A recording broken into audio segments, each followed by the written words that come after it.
All right, so what's it like in the life of having 12, 13 cars at my house? It's a little bit of a struggle. The Century is definitely in the way. The Alto's still here, that Miura, the Cadillac. Haven't touched this. We're gonna talk about that. So let's see if my fixes and stuff make the Century better. First of all, at least we have a good battery, nice and strong. Take this out. The mirror van is fixed. Cappuccino is resting for winter. The Honda Z is still for sale, depending on when you guys see this video. The Elgrand is hiding out here today, but most of my stuff is not overflowing into the street, which is good. Good.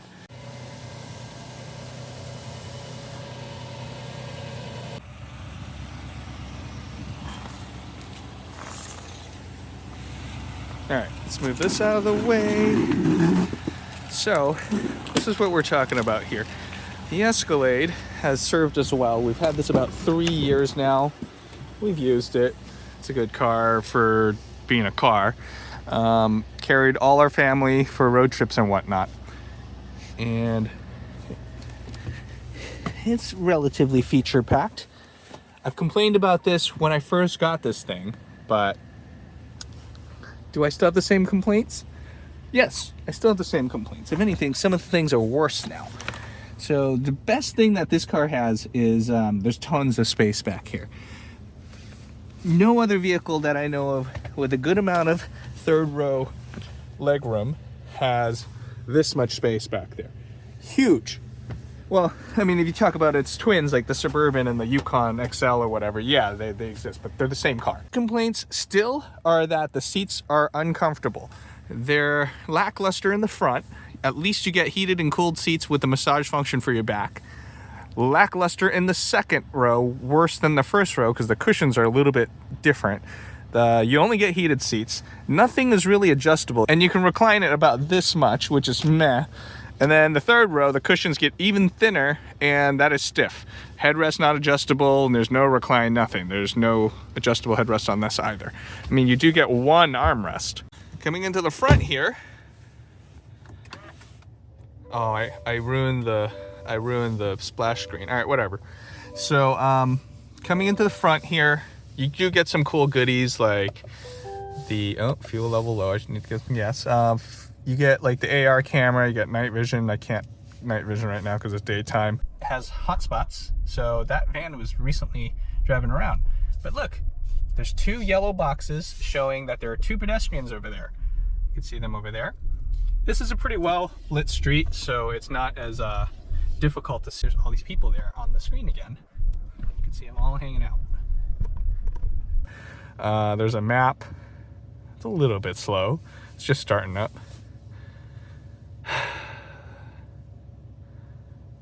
Come on. You see what I mean? You see what I'm talking about? All right, so these things are here. You get the original gauges and stuff, but I usually leave it on camera so I can like watch the front differently than watching the rear camera right there. So there are some cool goodies and stuff. The massage for the back function is really good, but really like an hour or 2 in these seats, it's a little bit rough. I don't really like it. There's my pair of scissors in all my Matchbox AZ1 cars. There's the giant panoramic roof. Is it really that giant though, actually? It's not, because only this section opens and slides back. The back part doesn't move. Okay. You get this great commanding view over everything, and then you can use the cameras to watch wherever you need to go. So it makes navigating through my mess of cars here really easy. And that way I don't run over the Cappuccino's barely seen here. This is my line of sight to that Cappuccino. This is how I know I'm not running it over.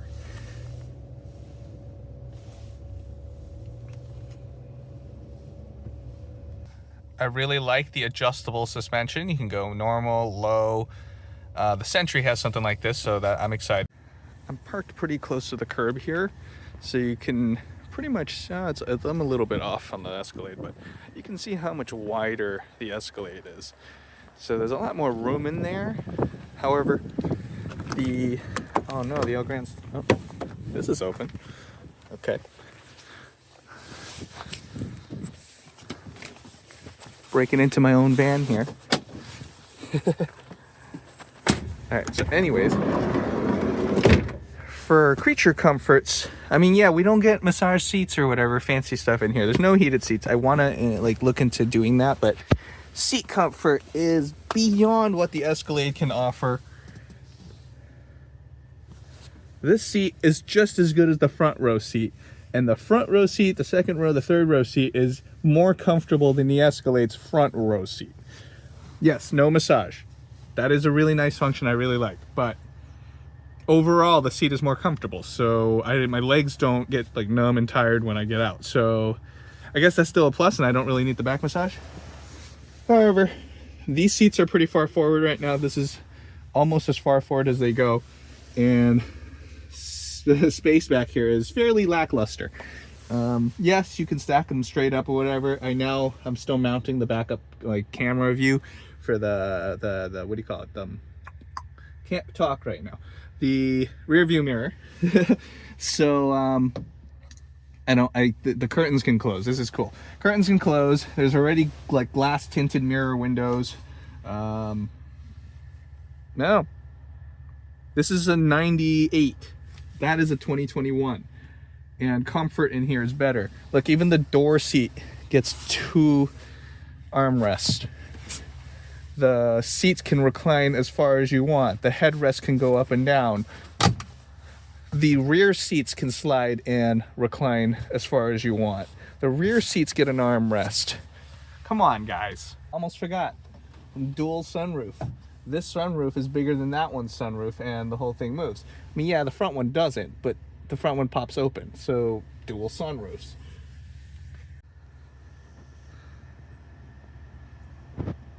There's even a footrest for the passengers in the second row.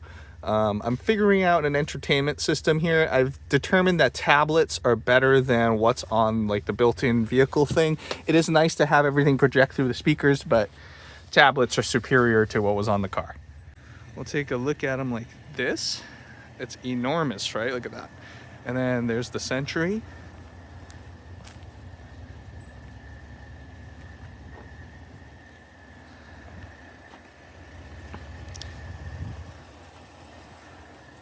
There's something nice about riding in a tank. What is that noise? Oh, there's a truck over there. Okay. So, ironically, this blue is almost like this thing's blue. Can't really see it, but it is blue. So, what am I getting at here? I'm just complaining, right? Yeah, I'm complaining.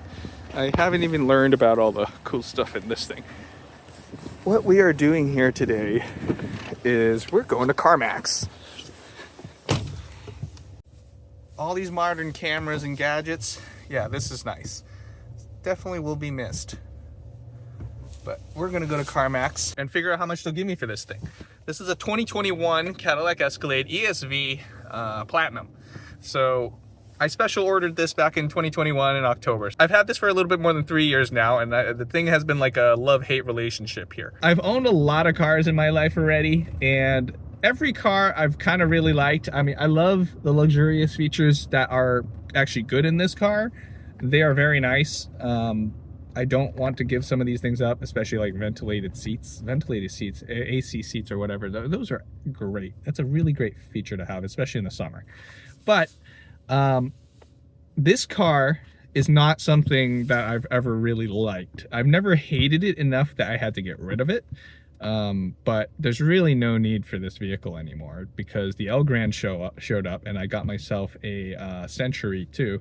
So they kind of both overlap this thing. And to be honest, I mean, yeah, we took this on road trips. We have 36,911 miles on this right now. It's 3 years old. We took tons of road trips in this thing, fully loaded with the family, and the vehicle did great. No complaints about that. This thing handles very well for what it is. It's a 3-ton brick plus everybody in here, like 6-7 people, and all of our crap. And like right here, there's a turn. Ooh. So it handles very well. Magna Ride and Air Ride in this is something magic that GM can actually do properly in here. This thing has no business handling the way it does. It's so flat in the corners. I can go 60 on like a curve on like the off ramps and stuff, and I don't feel like I'm gonna die, which is amazing. And the Elgrand, it handles like absolute dog, so that's a big change that we'll have to kind of live with. The V8 is really great in this because it has tons of power. I want to say it was like 420 horsepower, I think.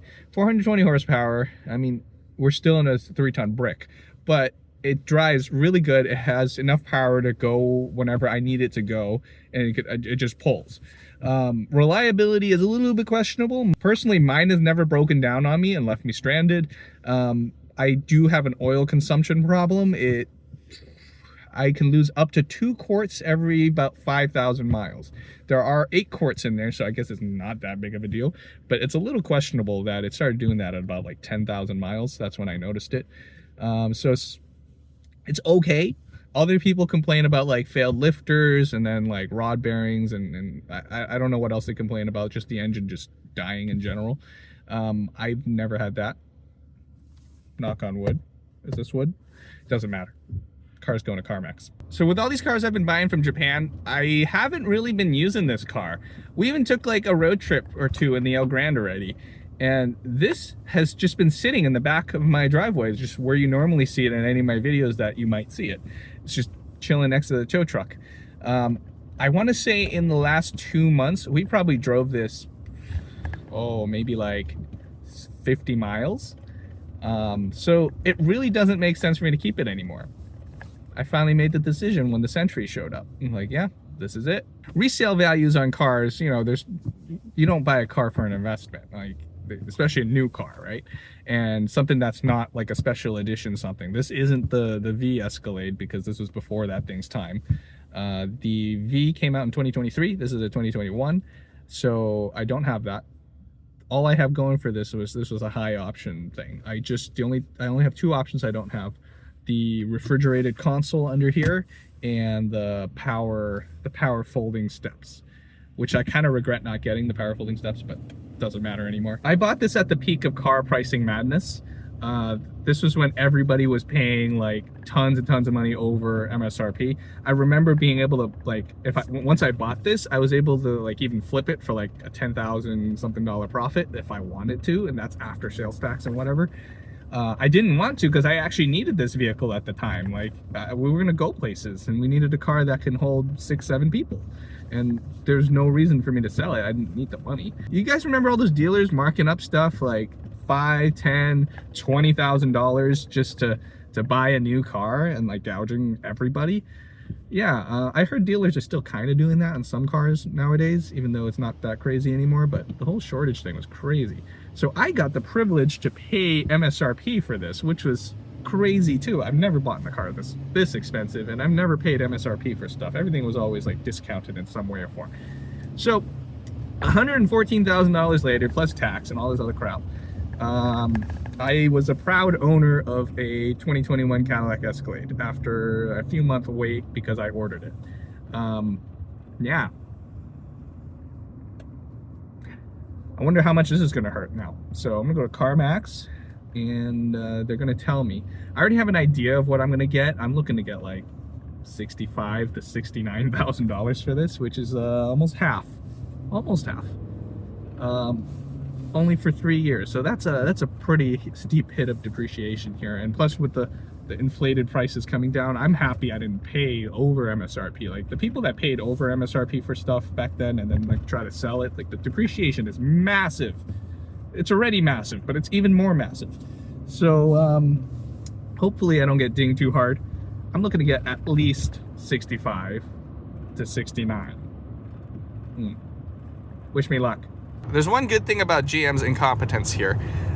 Super Cruise is a paid function. It is a 3-year free subscription when you first buy the car, so when you first enter service and stuff. But then afterwards, you're supposed to pay like $20 a month. I'm about 2 months expired. It still works, I think. Well, it's blue right now. Hold on, it was green for a sec. Oh, there we go. Now it takes over. This is my favorite function in this Escalade. We have done tons of road trips on this. I want to say 75% of like all of our road trips and like all the mileage and stuff on here, because like just under 37,000 miles, 32, whatever, I don't even know how to do math. I bet 32,000 miles was hands-free driving with Super Cruise. This is fantastic. So with GM's incompetence, for some reason, I know I'm expired. They told me I'm expired and I need to enter my credit card information to continue my subscription, but look, it's working. This is great. So, favorite feature of this thing. Was it worth all that money to pay for this? No, because you could buy this in the Chevys now, but at the time I could only get it in the Cadillac. So do what you want with that piece of information. This interface was kind of clunky. These things, random stuff in here was just so-so. Build quality is just meh. Like, this is not what I would expect from a Cadillac. This is my first GM product. This is my first Cadillac, but I'm just underwhelmed for the money, you know? This is really Suburban build quality. Everything is a Suburban, really. Everything's the same. You can get all these features in a Suburban. The only thing you don't get is this screen and that screen. Well, technically that screen too, because this is a 38-inch screen that goes all the way across, when it's really 3 janky shaped screens that kind of just, they don't work that well together. Recently this started doing this. Is really annoying. It doesn't matter if I do don't remind me later, enter password. This keeps coming back up all the time throughout your drives and stuff, and it won't stop. Another complaint would be that Android Auto never really connects properly. It's always stuck on Bluetooth or something. There's nothing. It's supposed to be wireless. I can plug it in. My wife has a phone here too, and we would select my phone as the primary phone. It'll always go to her phone. It doesn't matter. Plugging it in, it finally recognized it again. This is just very clunky. It was not very good to use. It didn't really lag much. Like, it's very responsive. It's just something's wrong with it. There's probably like a bug in the system, and there's no update. I don't know, they didn't fix it, whatever. Here's a look at some handling here. We're going 59 miles, 57 miles per hour, something like this, 56. And I am banking this turn, no problem. Look at that. I really like that. This is, along with Super Cruise, the size and handling, 3 best things about this vehicle. Oh, power too. 4 best things about this vehicle. But does that justify the price? No.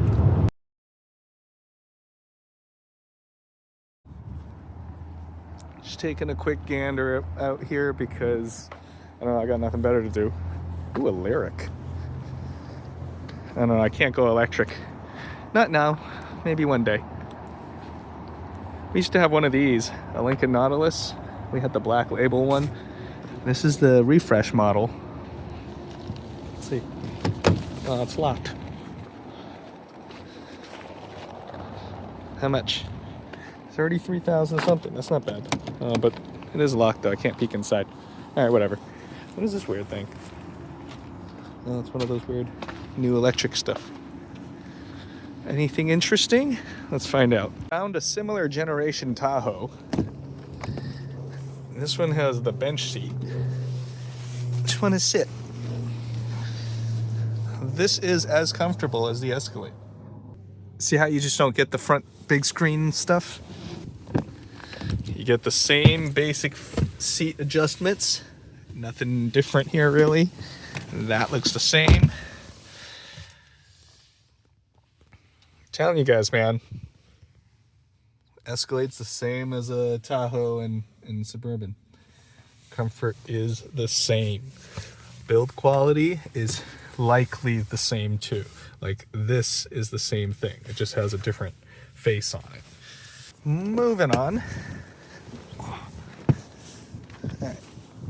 This is where it's at. If we ever buy another Luxo barge, the only reason I didn't get this before the first time was, look at the rear seat to the rear hatch. This isn't the long model. I don't even know how to open this. Oh, there we go.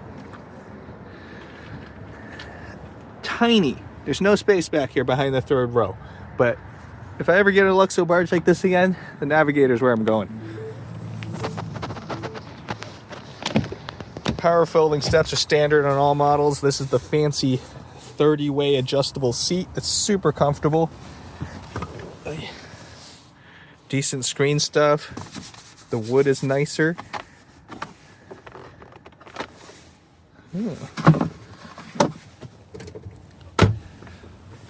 This has a bench seat and the bench in the back.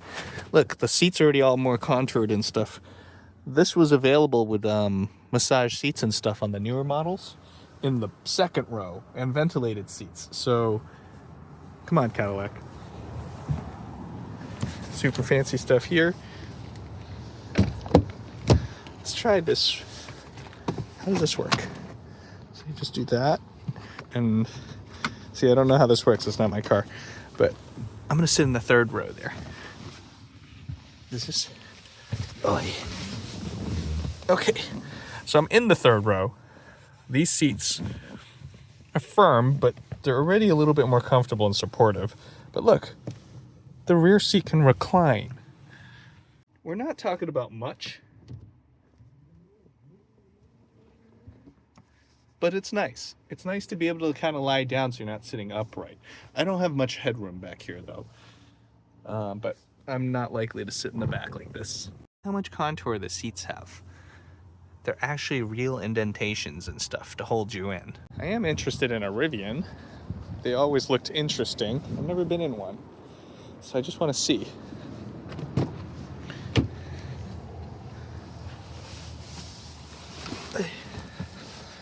This is nice.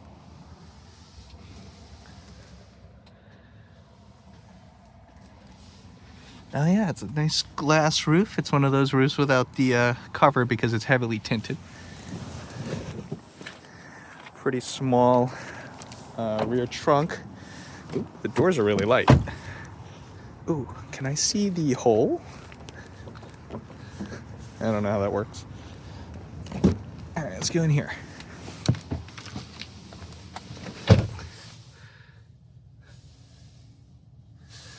This is cool.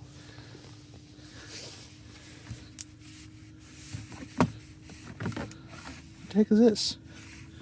Is that a phone charger? I think so. I don't know. Oh. Okay. Why? Oh wow, it's an electronic latch. Jeez. Modern stuff, man. So many things to break. It's cool though. It is cool. All right, Chevy Spark, basically an American K car. $16,000 for a 2020 with 31,000 miles. 4-cylinder, 2-wheel drive. This is crazy. Knowing what I can buy from Japan right now, yes, they are older and stuff. Crazy. Been getting some crazy good condition cars and stuff. That's way nicer than this. Well, still, I haven't found anything that's really interesting. Nothing like, no like SRT anything. No special edition like Mustangs and stuff. Maybe over here, maybe a supercharged Mini Cooper. It's kind of lacking here. I haven't been to CarMax in a while. There's a newer Mustang. I used to have one of these. I had a 2016. It's a GT convertible. Had the little hood vents with the turn signal. Oh wow, it's a 24. This is pretty new here. Oh, it's a 4-cylinder EcoBoost. Okay, that explains it. I found a Toyota Crown. It's always kind of weird looking with these awkward proportions. Reminds me of the Accord Cross Tour that was sold a little while ago. Reasonably comfortable, easy to get in and out. This one's not for sale, so there's no price on it yet. But we can come in and touch and all that stuff. Get a nice big screen. Everything has big screens nowadays. Decent stuff. A really small glove box. Cloth seats are nice. It's not that cold because it's freezing right now. Is this similar to what, like, is this as close to what we can get as a Century here? Maybe. Oh look, we get a little sunroof back here. And this is very much like the Century, actually. Okay. This one has curtains. Don't know how to curtain.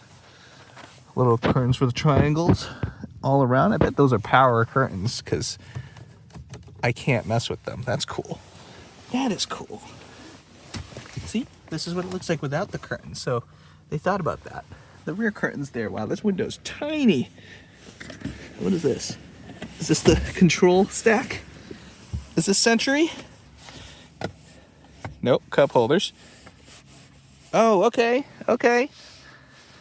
Sunshades. Maybe we need to do that with the car on. Hey, this is very Century-like here. This is my most interesting thing I've stumbled across. I don't even know what this is. What did I just go into?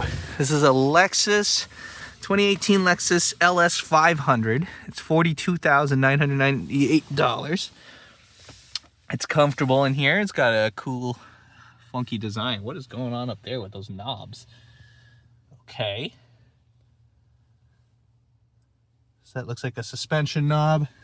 That looks like a transmission control knob. I see like traction control in like snow mode. This is weird. We don't get the pass-through seat thing though for the passenger. But it's just so funny. This is totally Century right here. All right.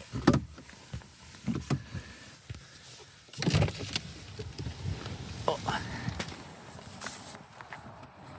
Let's go into the front seat. The LS500. Oh, this opens both ways. Cool. Oh, I dropped whatever that was. And there's a recover device thing, so in case somebody stole this. CD, everything probably just kind of works off of the screen there. Boop, boop. You got a touchpad, a little shifter knob, the sunshades, height adjustment looks like. Suspension height adjustment, cool, air ride. This is a really weird place to put knobs, but this is cool. Most interesting car that I've stumbled across here throughout CarMax today. Nothing too out of the ordinary, actually.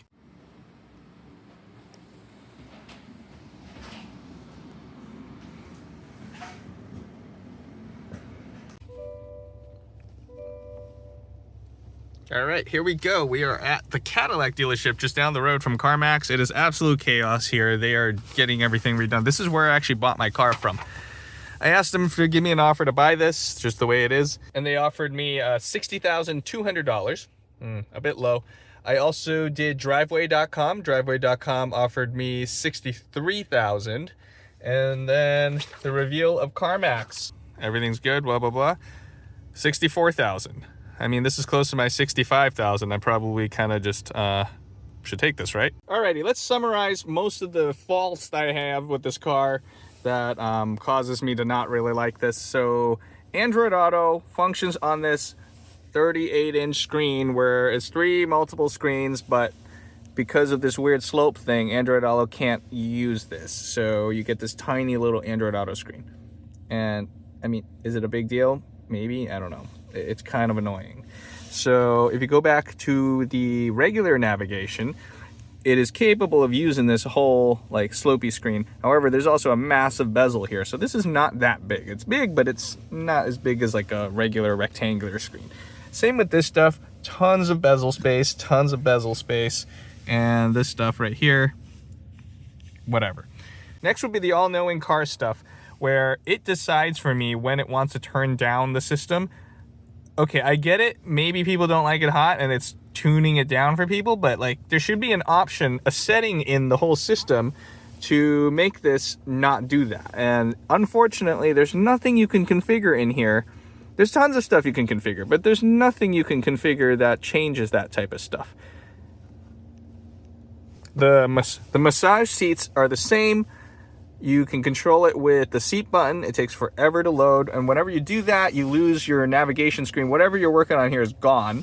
And you get to select stuff. I can't control the passenger seat because the button is down there. And, you know, when the passenger wants to use this, they struggle because I have to explain to them how to turn it on, how to choose the one you want. Also, no setting on when the car decides to turn this off. I figured out every 20 minutes this shuts off and you have to turn it back on again. And imagine if you're driving down the road right now, like now you have no nav, you can't do anything, you gotta wait for that to come back. Very annoying stuff. I'm very happy I spec'd this without the auto start stop. That was an available option back then. I got $50 back, wonderful. Now I have what looks to be a poverty switch, but it's actually a blessing. Let's see. Some random things like these lights here flicker, just overall quality of the things, like things don't feel nice for this kind of money. I sat in that Tahoe in the CarMax and it was literally the same. All this stuff is the same. It's okay. There was a sharp part on the stitching here somewhere. I forget where it is now. I haven't driven this car in a while, but it annoyed me a little bit that I rubbed it down. It was a little bit better. There's no... For the seating position, there's no power adjusting pedals for some reason. I've had a car with that before and it was really handy, so it makes my foot a little bit weird, but it's okay because I'm driving Super Cruise most of the time. Nothing else seems to be a problem in here other than overall seat comfort isn't so good. The headrest is not adjustable at all. It just kind of goes up and down like that. The cushion, I don't know. It doesn't work. The rear seat, you know, all this stuff is here. I mentioned earlier, it's not comfortable. I guess that's it. I'm sure I have more complaints about this thing, but they're all just like little annoyances, and you don't know why it has to be like this. I've said this before. This is a giant school, like elementary, middle school group project, or even like high school. Remember those things where, I don't know, 5 kids work together on one project for the teacher, and then the problem here was you got one overachieving kid. That's where you get the really nice back massage, and then you get the average kids that just kind of did stuff. They did what they needed to do, and that's where you get the functional car. And then you get the kid that didn't do anything, and where they didn't do anything really shows, and then where the overachieving kid really did a lot shows. So once again, massage seat here, nothing down here. The seats are just so-so. Everything is the most half-assed thing in here once you spend some time with it. It's really cool when you get in here. Spending a few hours in here, like on a long trip, things start to show. Watch. This thing is back. It always comes back. It's so annoying now. I've tried signing in. I've tried don't remind me. I've tried close, remind me later. It just keeps coming back. It's the most annoying thing now. And it won't stop. Yeah. Fun. Oh, I remember now. Another issue would be this parking sensor thing. It decides that I'm in danger and slams on the brakes, and it almost feels like you hit something every time. And I mean, in this case, look, I'm actually backing up against something.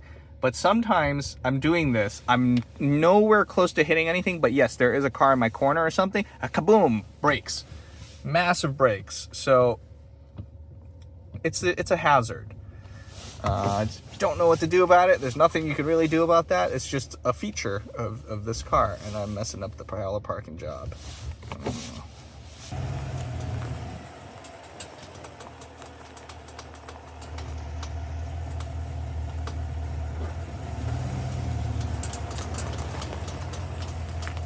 Now, there are good things about this car. Cameras are pretty clear, as you saw here. This is very good focus. You have the options to change stuff. I don't really care for that stuff, but everything is very clear and whatnot. It's a little bit dirty there, but that's fine. Same with this one. It's very bright. It's very good. You can also switch to regular mirror. So that's really nice. It's much nicer than the aftermarket unit I have in the van right now. What else is nice here? What else can I say? Night vision is very handy, especially when you're driving in urban areas or even like dark country roads to make sure there's no animals and stuff. Super Cruise is the best thing about this car. This car has no business handling and driving the way it does. It doesn't ride as nice as the Century, but it's okay. I guess the hype of riding like a Cadillac is not really a thing in here. But I think this has been decided. I'm gonna eat some massive depreciation here with that, $64,000. But I really don't use this anymore. I can use the funds from equity in this thing to go buy other stuff. It's really saying something. I'm giving up my modern, like, nice car to go to weird 25-year-old or older Japanese import cars because, hey, they serve the same purpose at a much lower price point. And typically those cars, they don't have massive depreciation. If anything, they actually appreciate a little bit because people don't want to go through the import process. They're willing to pay a little bit more if you have something nice. So it's an interesting change. This is the most depreciation I've ever experienced. I've always bought new cars. Yeah. This is also the most expensive car I've ever bought. We're gonna start organizing all of our cars here and try to downsize some of this stuff. It's so much cleaner in here with those 3 cars outside. Hopefully I can get this to go soon. I'm gonna probably store this long-term in the tow truck if I'm not using my truck. That makes a little sense because then, you know, see, there's 2 prime spots for a vehicle there. I may be looking to sell the Alto because I don't know, I don't have time for the Alto. This is a project probably coming in spring. We're gonna steal that engine for the Miravan over there. And I gotta get cracking on all this stuff in here. There's 3 projects going on. Yeah. So this is what an Elgrand looks like from behind. We're on our way to CarMax, and oh, you can hear the conversation mode thing in full scale. This is tour bus mode in the Escalade. So that is what an Elgrand looks like. A Nissan, not something you would see anywhere in the US, at least not very commonly until more and more people buy things like that. But we're on the way. We're gonna drop this thing off. This is the last drive with this. I've added about 500 miles since I brought this to CarMax last week. Goodbye forever. All right, pulling into CarMax now. Ooh, look, we can see CarMax's double-decker tow truck. That thing looks pretty good, but mine's cooler. So let's get this in here and go get my money.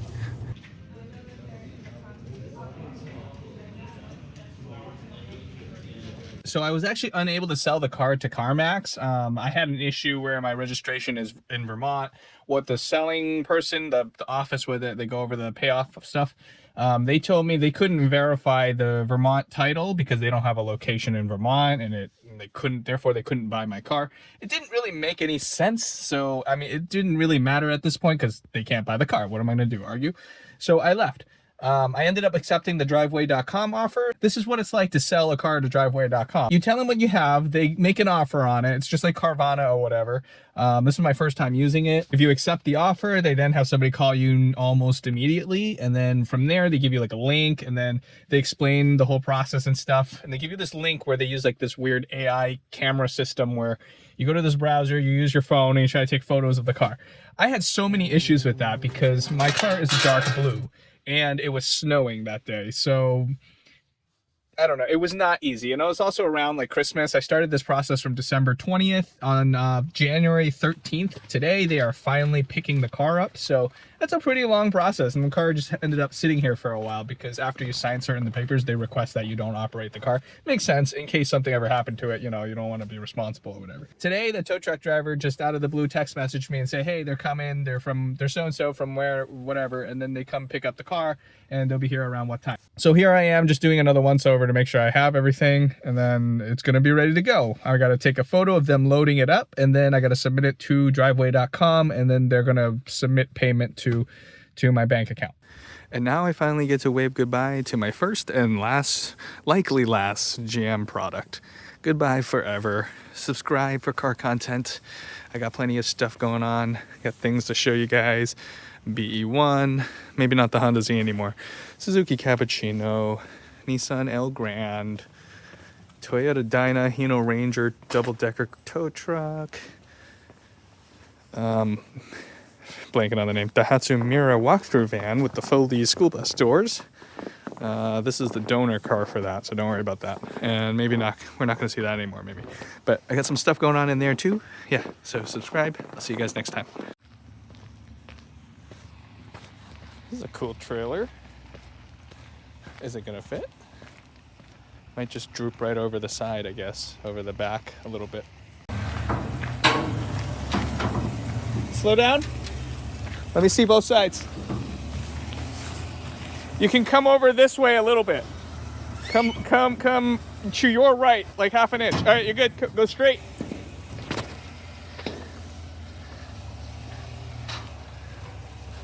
That's a tight squeeze.